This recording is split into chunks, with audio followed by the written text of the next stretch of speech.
আসসালামু আলাইকুম। আপনারা সবাই কেমন আছেন? আশা করি ভালো আছেন। আজকে আমরা আলোচনা করব কিভাবে ইউটিউব থেকে আপনার কম্পিউটারে ভিডিও ডাউনলোড করবেন। চলুন শুরু করা যাক। প্রথমে আপনাকে মজিলা ফায়ারফক্স ওপেন করতে হবে এবং আপনাকে ইউটিউবে যেতে হবে। আমরা একটা ভিডিও ওপেন করি। এই গত ভিডিওতে দেখতে পাচ্ছেন আপনারা যে কোনো ধরনের কোনো ডাউনলোড অপশন নেই। অপশন নেই। এবার আপনাকে মজিলা ফায়ারফক্সের সেটিংয়ে চলে যেতে হবে। এখান থেকে সেটিংয়ের সবার নিচে আপনারা দেখতে পাচ্ছেন এক্সটেনশন অ্যান্ড থিম, এইটা ক্লিক করবেন। সবার উপরে আছে addons.mozilla.org, এইটা ক্লিক করবেন। এইবার কর্নারের সার্চ বক্সে ফাইন্ড অ্যাডন্স, এইখানে ক্লিক করে আপনারা লিখবেন সেভ ফ্রম .net।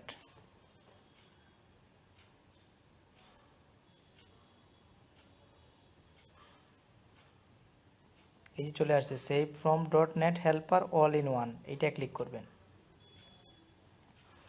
এই যে এক্সটেনশনটা আছে এইটা আপনি অ্যাড টু ফায়ারফক্সে ক্লিক করে আপনার ফায়ারফক্সে অ্যাড করে নেবেন।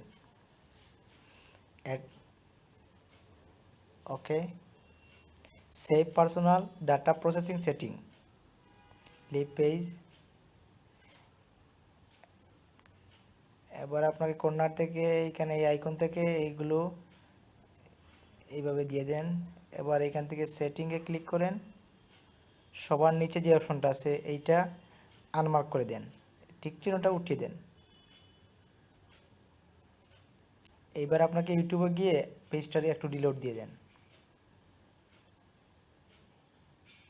যে দেখতে পাচ্ছেন নিচে ডাউনলোড অপশন চলে আসছে। এইখান থেকে আপনি ডাউনলোড করতে পারবেন এবং ক্যাটাগরি ওয়াইজ আপনার যে ফরম্যাটটা প্রয়োজন সেই ফরম্যাটে ডাউনলোড করতে পারবেন। আমরা ডিফল্ট ফরম্যাটটাই ডাউনলোড করতেছি। এই যে ডাউনলোড আইকনে ক্লিক করলেই আপনার ডাউনলোড শুরু হয়ে গেল। দেখতে পাচ্ছেন এই ভিডিওটা আমার পিসিতে ডাউনলোড হওয়া শুরু হয়ে গেছে। তো এইভাবে আপনার প্রয়োজনীয় ভিডিও আপনার কম্পিউটারে ডাউনলোড করতে পারেন। এই ধরনের টিপস পেতে আমাদের চ্যানেলের সাথে থাকুন। লাইক, শেয়ার, সাবস্ক্রাইব করে সাথে থাকার জন্য ধন্যবাদ।